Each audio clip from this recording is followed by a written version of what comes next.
Hi. Um, okay. The way this usually works is I get a kind of a tugging, I guess, on my spirit that says it's time for you to talk. You got to talk. But the thoughts swirl around in my head kind of until I begin speaking. So it takes a second of honestly really bravery for me to just turn the camera on and then allow ultimately that channel to open up and to just say what it is that is on my mind initially, but really what is being put on my heart to share with you. That's really what's happening. Something has been put on my heart to share with you, and I'm never quite sure exactly what it is. It's like I circle around the topic until there is a landing that happens and I'm able to really verbalize. My throat opens up, that top channel opens, and I'm able to give words to what it is that I'm hearing. And I'm able to speak with, you can hear the change in my voice, with more authority. There is, when I close my eyes, that is an aspect of being able to really focus on not what I'm seeing in front of me, but what it is that I am feeling in words. Not sure if somebody out there probably needed some clarification as far as how spirit is channeled through them, and how kind of their channel is working. So I think I was supposed to share that with you because of that. Okay.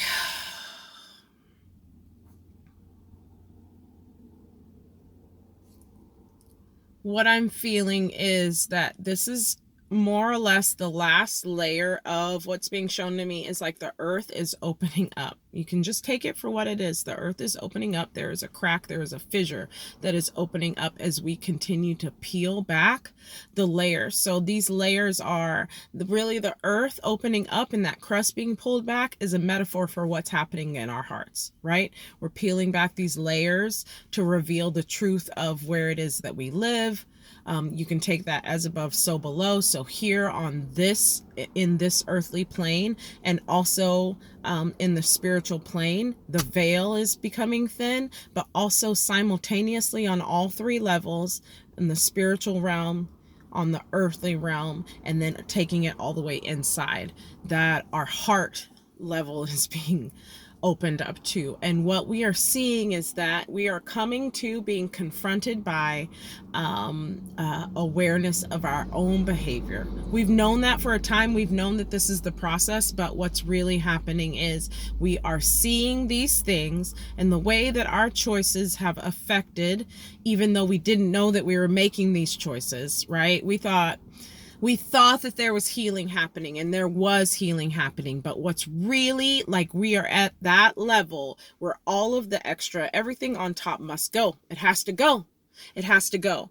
And the responsible way, if you feel maybe responsibility isn't the thing, the way that will help you move best forward for yourself is to, without impeding on anybody else's way of being, without projecting, but more or less asking for permission to connect with those who you have karmic loose ends to tie up.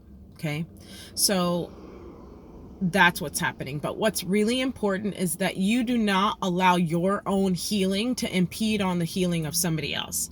So let's say that sometimes when we notice something about ourselves, we're in a rush to make an apology. That apology, the way that it is done, the way that you approach this person who very well might have already forgiven you for the thing and has no need to go back to that same place with you, it needs to be handled. It should be. It feels like the right thing to do is to handle this with sensitivity about the situation. Okay, so somebody may be further along in the healing process than you are. And because they are further along in the healing process, there has likely been an acknowledgement of the situation that the two of you shared, if this is an interpersonal relationship. And so you inserting yourself in their life because you have this need to share an apology or this need to make things right is, again, you inserting yourself into somebody else's field, and that's not fair. So there is an assessment about the approachability of the person that you are going to resolve this karmic tie with first.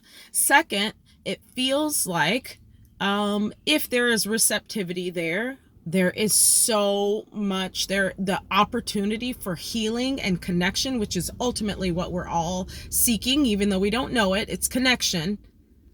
It's connection, right? And it's not even necessarily connection with people, but through people. It's our connection here. I've spoken about it several times. Those of you who've been rocking with me for a minute know this. It's our connection with divine that matters the most. And we manifest that connection here, but then in our relationship and compassion for other people. So in healing these relationships and connections that are aligned, that are supposed to move forward, there is a quantum leap that will happen as far as what it is that you are, your own healing, and then how you're going to move forward in the world. Some people just need to be let go, and you need to find a place of forgiveness within yourself first, and then a place of forgiveness for them. No harboring. No holding on to. We cannot hold on. We talk about ascension. A big piece of ascension is you cannot hold on and go up. It doesn't work that way. We've talked about cosmic weight before. There is cosmic weight to karma and there is cosmic weight to trauma. That weight must be let go of. And sometimes, depending on how tightly we're holding on to these things and not recognizing the lessons in our karmic relationships and finding ourselves in places of cycling through these relationships and other people and these energies and other people over and over and over again, it will be more difficult to ascend. So once you acknowledge and see these things and take responsibility within yourself, seek forgiveness for yourself first, and then if there is an opportunity to repair the situation, not one that you have forced upon somebody else, because that is a lot of this. Forcing our energy without compassion for another person is a lot of how we ended up in these karmic cycles anyways. Okay. So recognizing that there is an opportunity for healing with another person versus recognizing that you're just going to have to go through this healing on your own. Very important. Feels very important.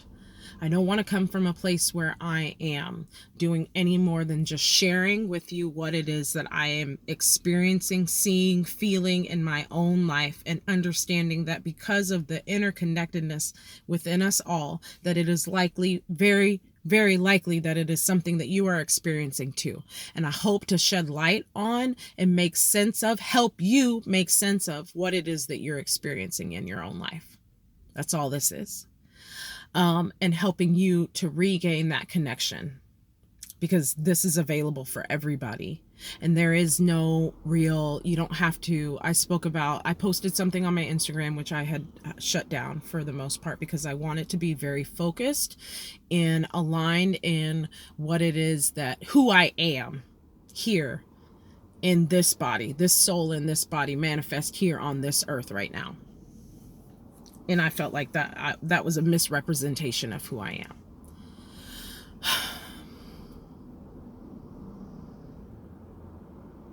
Forgiveness is for you. It's not for the other person. It is removing those shackles and being able to move forward in a way that is ultimately allows you to move into a space where there is less blockage between you and ultimately God. I say this often. It's hilarious to me that these are the things that I'm speaking of. And I'm about to tell you that I think that what's really happening with ascension is our need, this internal kind of clock that's going off, that's like ticking down, tick, tick, tick, tick, tick, tick, all the way down. And we must be born again. What? We must be born again. You must die to self. And a lot of what we're experiencing, these layers, is us dying to self. All of these things are coming off, and we cannot inactivate our ego because it is a mechanism of the human condition. But what we can do is see it. We can recognize when it is driving versus when spirit is driving in co-creation with us. And this is the path that we should be moving on or towards.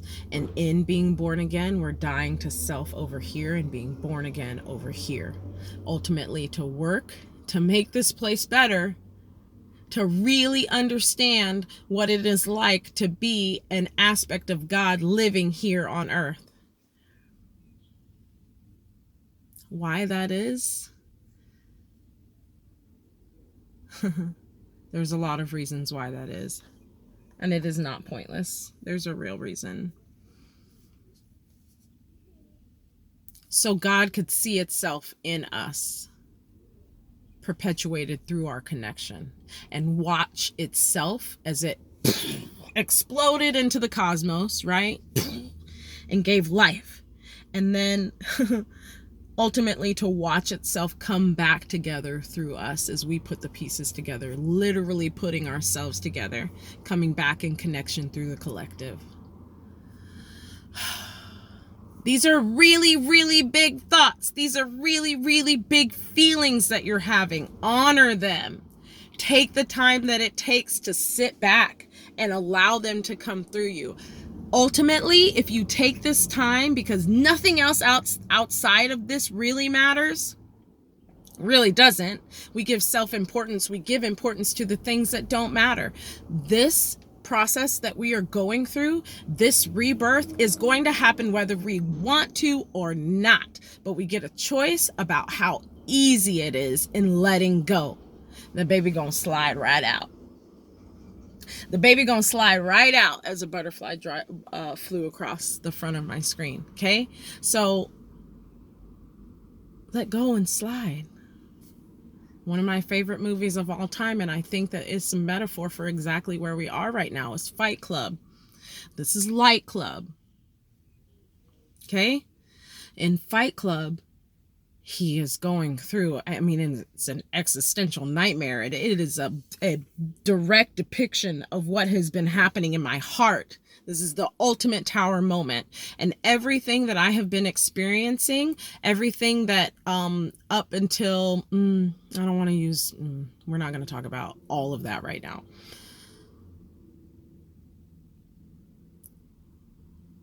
My guides have been making a way for me to come into a place of isolation within myself so that I can see in order to take off. And I feel very strongly that the same is likely true for you. Things are being moved out of the way for you to see. So it's important, I feel, that in those things moving out of the way, you recognize that this is for your greater good. This is an opportunity for you to heal and become an integrated, fully realized human being. Whether we galactically, no, we're not from here. We know that we are souls. We are eternal. We have been so many places. Some of us have recollection of that. Some of us do not. But the fact is that we are souls that are eternal. We have been so many places. But right here, right now, we live on Earth. And we cannot escape that. We need to be here now. An acknowledgement of these human trappings that exist here. And understand that they're not traps. They're gifts. It's a matter of perspective. So go through the forgiveness process with yourself. Go through seeing, go through taking responsibility. Be brave in the choices that you make in your life. Be brave in the people that you allow into your life. Be staunch with your boundaries. Give yourself space and room if you need to. Communicate your needs to those who are in your life and Maybe don't. That's on you. It's a very, very personal choice. And you do have choice. You have choice. So you can choose to even listen to any of this, to even be here right now. You have a choice. And the choices that you're making moving forward are very, very important, because they are the ones that are going to allow you to accept this beautiful opportunity that we've been given. I hope that something that I've said resonates, makes sense. It's something that you can apply in an effort to, I want to say, make your own life easier, because ultimately it will make it easier, but that will allow some understanding to come in so that you can make the choices that you need to make moving forward that are the best for you. That is my ultimate goal always. So things that you can do in the meantime. I have the text group, 512-858-8895. You can join that. I send things out. I'm going to start using that more often to share some of the teaching that I'm receiving from the physical world, from teachers who have come before me, that have been impactful to me. I'll do that there. The Spiritualish Instagram is operational and up and running, and we're going to utilize that more often for what it is that we have to share with you.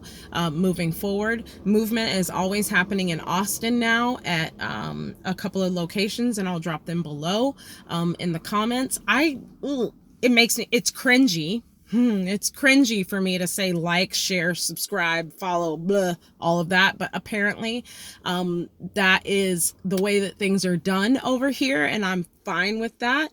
If it means that there is a modicum of a glimpse of freedom for somebody else to hear me say these words, then share it. If it's been impactful to you, then share it. But beyond that, this isn't about my personal popularity or anything like that. What else can you do? The Spiritualist website, thespiritualistcollective.com is something that you can follow. And also Being A Love is my own personal channel. And beingalove.com, and that is where I share more of my personal journey and how I got to be like in this space right here, sharing these things with you, and why I felt it was of importance, probably some of the most important conversations that we're going to have moving forward, how I got here and why that matters to me, and why ultimately I think it matters to the collective. I love you. Thank you so much for listening. I hope that you're having a beautiful day wherever you are in the world. Two things: existence as it's intended, that's what we are moving towards. And the second thing, connection is key and getting the most out of life. I love you. Bye.